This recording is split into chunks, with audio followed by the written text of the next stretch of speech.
Ito na ang pinakahihintay ng lahat. Nakahanda na, just now, breaking news, Malawakan, BBM shock dito. Ayan, syempre itong balitang ating matutunghayan ngayon ay nagmula kay Balitang Pinoy TV. At ito po ang inyong lingkod na si BT na magbibigay ng reaksyon at komento dito sa video na ating matutunghayan ngayon. At huwag na natin pagtagalin at sabay-sabay na nating panoorin ang laman ng video na hatid sa atin ni Balitang Pinoy TV at bibigyan natin ng reaksyon ang balitang ito. Pasok! Ayan na. Narito ang Balitang Pinoy TV. Balitang Pinoy TV. Nasa linya ngayon. Hindi ko maitago yung mukha ko. Ayan no, syempre bago natin simulan ang videong ito, nais ko nga pala magbigay ng credits no. Sa boses pa lang ay syempre si Sir Ted Filon na. Ayun, credits po Sir Ted Filon ng ating idol. Syempre supportahan natin yan si Sir Ted Filon. Ipagpatuloy natin. Si Professor Cielo Magno, Madam Professor. Ayun, yung boses na isa ay si Professor tuloy. Si Professor Cielo Magno. Katanungan, good morning po, mapay nga aga. Mapay nga aga, Professor Cielo Magno. Magandang umaga po, Manong Ted, DJ Chacha. Magandang umaga po sa mga tagapakinig ninyo. Oo, magandang umaga. Thank you po no, kahit nasa on the road, itong si Professor Cielo Magno, nandito pa rin po para po sagutin itong mga katanungan natin. May kinalaman pa rin po dito sa usap-usapang blank items dito nga po sa 2025 budget. Bago po yung inyong reaksyon dito sa naging pahayag ni Representative Stella Kimbo, kayo na po mismo, Professor, kabisado nyo po ito ang magpaliwanag sa mga kapatid po natin na nakikinig at nanonood sa atin ngayon tungkol dito sa binabanggit na explain muna natin ano ba yung enrolled bill or yung final version and yung bicameral conference committee report na pinagtatalunan ngayon na may blanco ba o wala bang blanco? Alin dyan ang may blanco? Ayan po. Kasi po ang proseso natin ng legislation, katulad na din nun sa budget, ay may ibang version ng ating House of Representatives at ibang version ang Senado. Ngayon, may representative po ng House of Representatives at may representative ng Senado. Nag-meet sila, yan yung tinatawag nating Bicameral Conference Committee. Ang responsibility nila ay i-reconcile yung version ng House at ng Senado. So kailangan po kapag yung Bicameral Conference Committee ay nagkaroon ng report, ito ay na-address na yung pagkakaiba ng House of Representatives at Senado. Kaya napaka-importante po ng Bicameral Conference Committee report. Ngayong yung Bicameral Conference Committee report, yan po yung magiging basehan ng enrolled bill na pagbobotohan ng House at Senate. So kailangan parehas na parehas po yan. At kaya na pinakikinggan muna natin maigi mga katunay bago tayo sumatsat. Dito sa report na to. Ngayon, ito pong controversy na nangyayari ngayon ay yung Bicameral Conference Committee report ay may mga blanco. May mga blank information, may mga blanks na walang information tungkol sa budget. Pero sinasabi nga po nila ang enrolled bill, ako po hindi ko pa nakikita yung kopya ng enrolled bill, ay walang blanco at itong enrolled bill ang pinirmahan ni Pangulong Marcos. Kaya sinasabi naman ng Malacanang, walang blanco sa GAA. So ang ibig sabihin, doon sa GAA na yun, no? Yung ibig sabihin nila, doon sa isa, is may blanco. Pero yung nakarating na kay presidente is wala ng blanco. Kumbaga parang ano ba, nalinis na ba o natahi na ba o ano o pasensya na sa ganong salita no. No kasi syempre hindi naman siguro magre-react no, paulit-ulit natin sinasabi. Hindi naman siguro magre-react yung mga tao na nakakita nung blanco na yon kung hindi naman talaga nila nakita sa kanilang dalawang mata. 'Di ba? Kaso nga lang may nakita sila. So yun ay pinapabulaanan nung mga nandoon na kasangkot doon sa mga ganung blanco-blanco na yon. So ang Di ba? So ang pinaglalaban nila, bakit yung napunta doon sa presidente yung pinirmahan is wala namang blanco? Malaking tanong po para sa atin, tayong mga taong bayan. So parang yun ang nilalaban ng palasyo. Na wala namang blanco yung pinirmahan namin pero siguro bago makarating sa kanya maaaring yung una may mga blanco siguro pero yung nakarating na siguro sa kanya is wala nang blanco. So dito yung sinasabi na parang parang sinasabi siguro ng palasyo kaya sinasabi ni Bersamin na parang walang kinalaman dyan, parang ganun, walang kinalaman ang palasyo dyan dahil yung pinirmahan is kompleto. Wala namang blanco. So ang may problema dyan, kung kanino nagmula yung blanco na yun. Kaya pala, no? Kaya pala nagkakapasapasahan na sila dyan ganyan. Sino ang nagkumpleto at nag-fill in ng mga blanco sa bicameral committee report? Ayun yung sinasabi ko. 'Di ba? Sino ang nag-fill in? Sino yung kumumpleto nun bago makarating sa Pangulo? 'Di ba? Kasi sinasabi ko nga, hindi naman magsasalita yung mga taong nakakita na may blanco talaga kung wala naman sila talagang nakikita. Hindi naman siguro sila parang tanga na ipaglalaban nila yung paniniwala nila na may blanco pero wala naman talaga. Diba? Yan nga po isa rin sa mga na-erase kanina ni Manong Ted dito kanina. Sino ang nag-fill in sa mga blanco na nasa BICAM report? Oo. Basahin ko lang po mismo yung naging pahayag ni Representative Stella Kimbo at gusto ko pong kunin ang inyong reaksyon. Sinasabi niya po dito, and I quote, "There are two key points I want to stress for the benefit of all.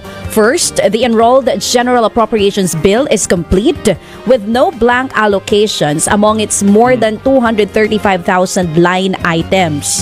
Second, the bicameral report explicitly authorized the technical secretariats of both the Senate and the House of Representatives to implement corrections and adjustments as required. This do not affect the integrity nor the legality of the budget." Your reaction, Professor Shelo? Yun po yung nakakatawa doon, no? Ang malaking question talaga dito ay yung validity ng General Appropriations Act. Kasi importante pong sagutin kung sino ang nagkumpleto ng mga blanco. Ngayon sinasabi ni... Sa panahon ngayon, wala namang aamin yan kung sino kumumpleto niyan. Siyempre, kapag nagsalita yun kung sino talaga, ipit siya dyan. 'Di ba? Kumbaga kusa mo na lang talagang malalaman sa sarili mong investigasyon. Kusa na lang siya talagang lilitaw. Ang tanong, kailan lilitaw yung tao na yun? 'Di ba? O mga tao, hindi natin alam. 'Di ba? Sa panahon kasi ngayon mahirap Mahirap na sabihin mo, ipaglalaban mo yung ganyan, no? Alam mo naman kasi siguro kung sino yung mga nagkakampihan ngayon. 'Di ba? Congressman Kimbo na inauthorize ang technical staff para kumpletuhin ito. Ang nakalagay po kasi dito sa bicameral committee report, may omnibus provision po doon na ino-authorize ang technical staff. Pero ang authorization lamang ng technical staff ay yung magwasto ng mga clerical errors. Hindi po fill in ng mga blanco. Professor, medyo nag-choppy lang po tayo sa linya. Ang authorization, dun po kayo medyo naputol. Opo. Ayan. Ang authorization po ng technical staff ay para ayusin lamang ang error.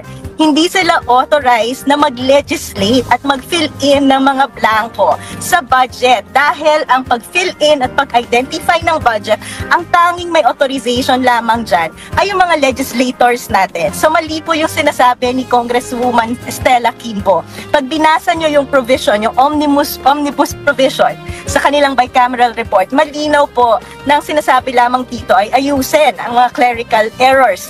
Hindi para mag-fill in ng blanks. Ngayon, siguro po may isang remedy pa.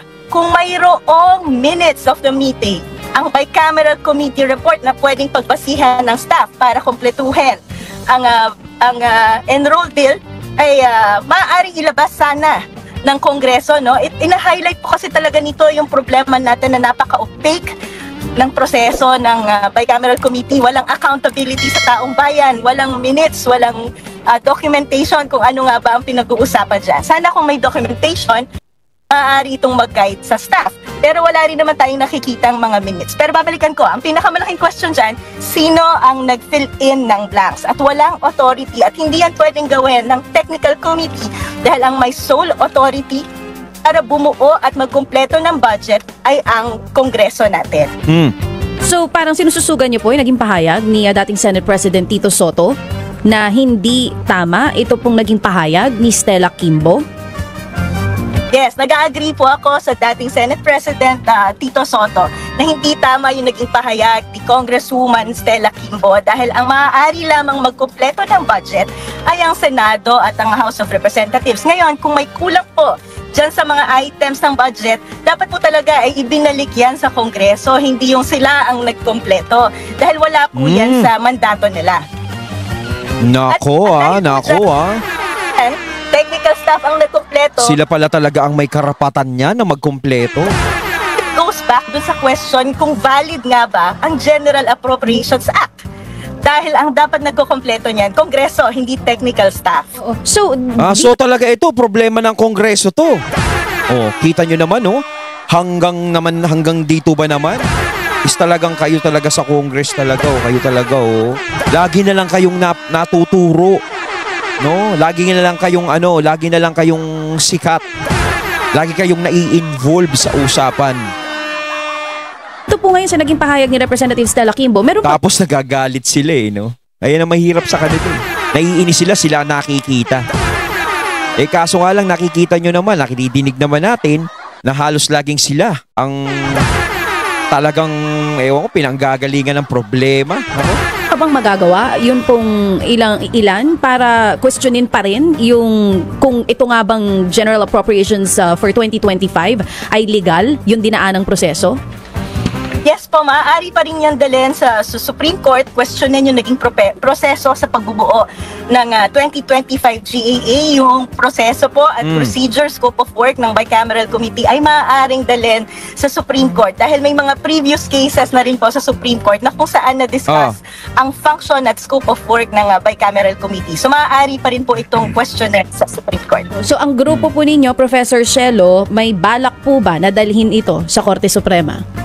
Opo, pinag-aaralan po natin to, no? Kasi ang importante po dito ay yung standing. Sino po ang may standing para questionin yung naging proseso sa budget? So pinag-aaralan po natin ito. Hindi, dapat talaga malutas yan, maresolba yung problema na yan. Kasi hindi naman biro-biro yan, di gaya yung sinasabi ni Kimbo na parang ito nagiging issue lang, pinalalaki lang. Hindi niya kasi pwedeng sabihin na pinalalaki lang tong problema na to. Dahil pera yan ng taong bayan. 'Di ba? Halos bilyon-bilyon yan. Diba? Hindi lang naman yan yung 100 piso, 200 piso, 500 piso na pwede mong ipagsawalang bahala. Na tipong sasabihin mo, wala akong pakialam, okay lang yan. Huwag nyo nalagyan ng issue yan, 500 lang yan. Kaso nga lang, bilyon. Diba? Siyempre, kanino ba nanggagaling yung bilyon na yan? Hindi naman sa inyo, kundi sa mga taong bayan na nagbabayad ng buwis. Araw-araw. Diba? Kasi wala namang kayong magiging panggastos kung wala namang nagbabayad ng buwis eh. 'Di ba? Ultimo yung sweldo ng mga taong gobyerno, kanino ba nanggagaling? Sa taong bayan. 'Di ba? Kayong mga serbisyo publiko. Kaya syempre, dapat kami ang pinagseserbisyuhan ng maayos. Kaso nga lang, syempre, ginagawa naman ng lahat. Ginagampanan naman ng mga taong bayan ang tungkulin nila sa pagbabayad ng buwis para makatulong sa bansa natin. Kaso nga lang, ganto yung nangyayari, ganito yung mga nalalaman natin. Nakakadismaya. So yun ang kanilang issue ho ninyo. Ano ba ang sabi, ma'am, ng inyong mga kausap po ng mga abogado? How soon can you establish that? Kung sino ba ang merong legal persona para maghain po ng reklamo dito po sa ipinasang budget?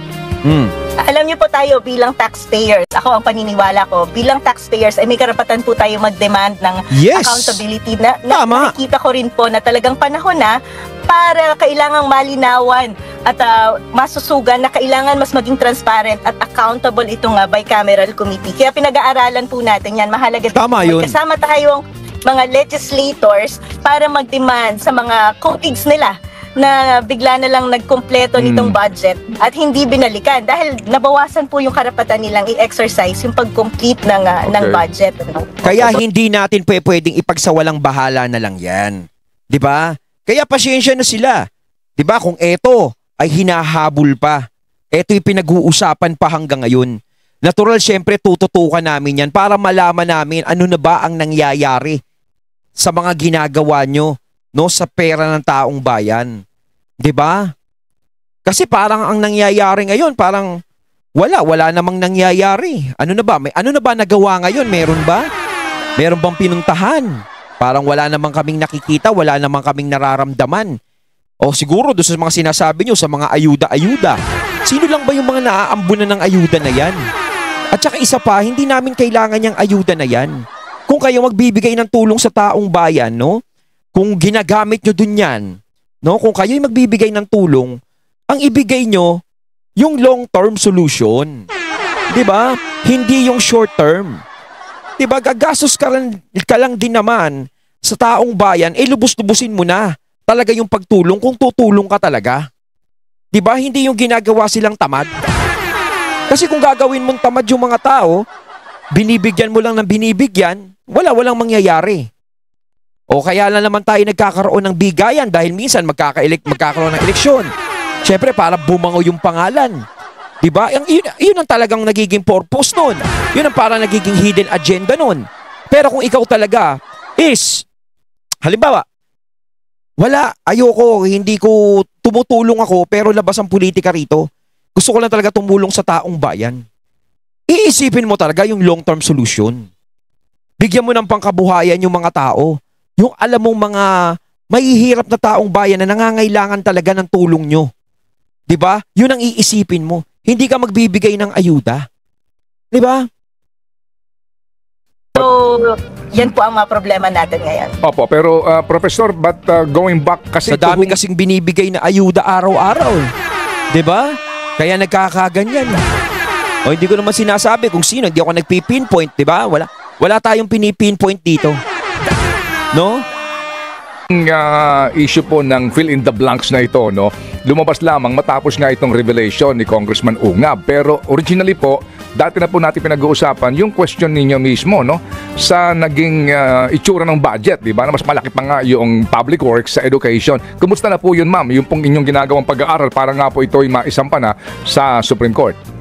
Opo, yan po ay dinadraft na natin ngayon dahil tutuloy po talaga natin. Ang tinitingnan po natin ay ang mga multiple bases para ideklara na unconstitutional ang 2025 General Appropriations Act. Kasama na rin po dyan ay yung requirement nga po na dapat education ang priority. Gusto natin na ang Supreme Court ay mag-decide na kung paano ba natin dinidefine ang education bilang priority sector. Kasi kung nakita naman po natin itong government natin, pati budget ng PMA, PNPA, Local Government Academy ay sinama sa computation ng education sector. So kasama rin po yan. Ang alam ko rin po ay may ilang batayang sektor na magpa-file ng case sa tutok dito sa education sector. Pero tayo po ay, ang pinag-aaralan natin hindi lamang yung sa education, kundi lahat ng maaari nating isama sa pag-question ng constitutionality ng General Appropriations Act ay isasama na natin. Okay, ma'am, sorry po for for being insistent.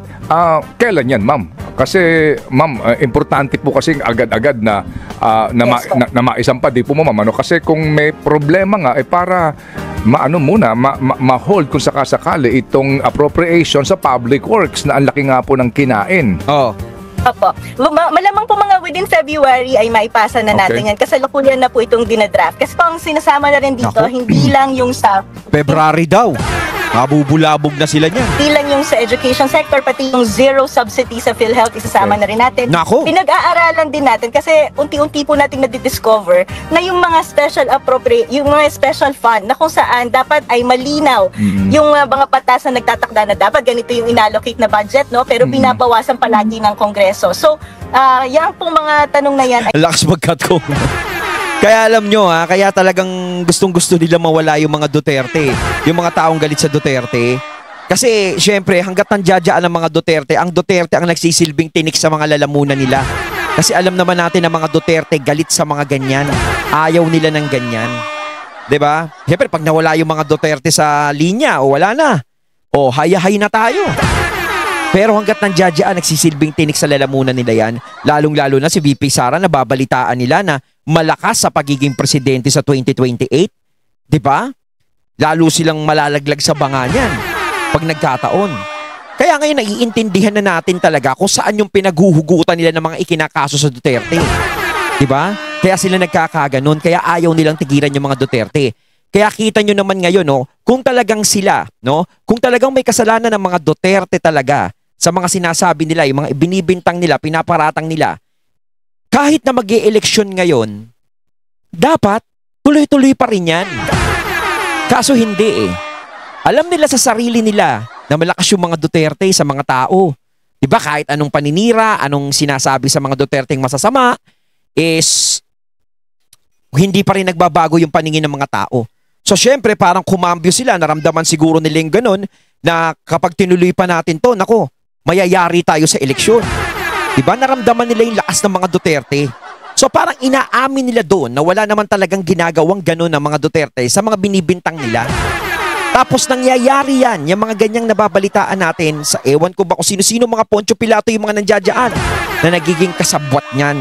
No? Kaya dapat talaga marsilbahan yan dahil pera ng taong bayan yan. 'Di ba? Ang hirap naman na ang taong bayan ay naghuhulog ng buwis araw-araw, nagbabayad ng buwis kada lalabas ng bahay, kada bibili sa mga grocery, mag-aano ng mga ganito, bayad ng buwis, tapos hindi natin alam kung saan napupunta yung pera natin. 'Di ba? Ay importante dahil nakatakda na po sa mga batas natin na ganito dapat yung ina-allocate na budget sa mga sektor pero hindi sinusunod ng Kongreso. So kasama na po yan sa mga hinihimay natin. Okay, thank you. Ma'am, meron pong event sa Friday, Enero 31 at ito po ay sa EDSA Shrine. Can you just confirm this event? At ito ho ba ay anong event at kasali po ba ang inyo pong grupo dito? Ano pong grupo ito, ma'am? Yes po. So sa January 31 po, 2 to 8 p.m., nag-organisa po tayo ng isang indignation rally. Isa po itong concert rally dahil pagod na po ang taong bayan sa mga usapin ng korupsyon. Sa katapusan, mayroong concert rally. So yung impeachment kay VP Sara, nakita naman natin kung gaano karami yung nag-rally, no? Mas marami tayong punong nakita tsaka sasakyan kaysa tao.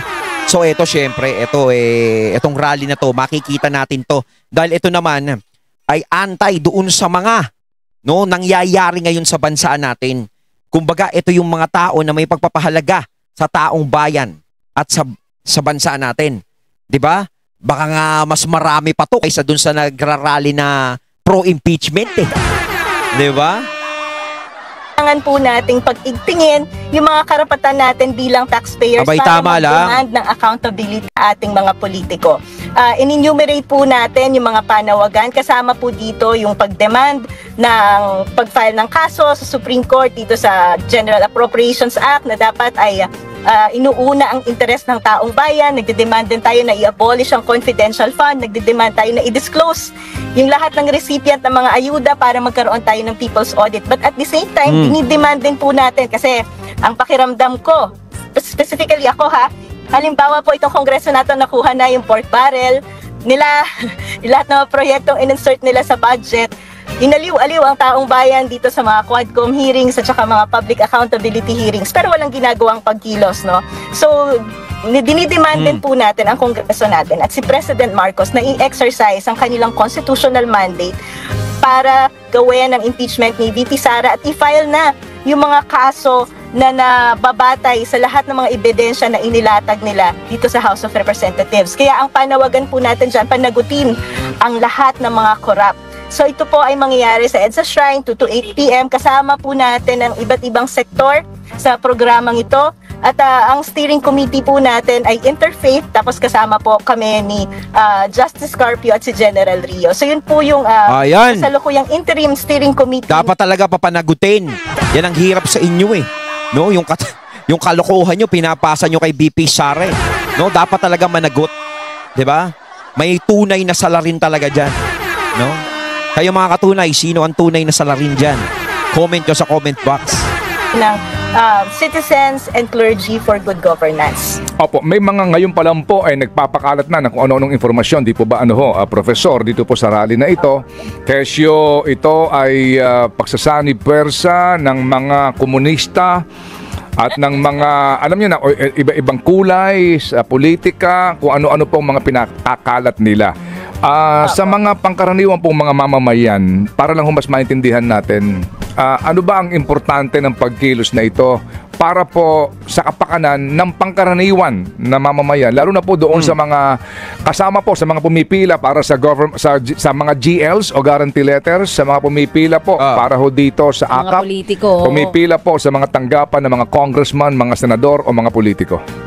Opo, simple lang po ang panawagan dito. Alam niyo po talaga, totoo yan, maraming nagko-confuse at nanggugulo dito sa mga ganitong usapin, no? Simple lang po ang tanong. Tayo po ay taxpayer, galit ba tayo sa mga kurakot?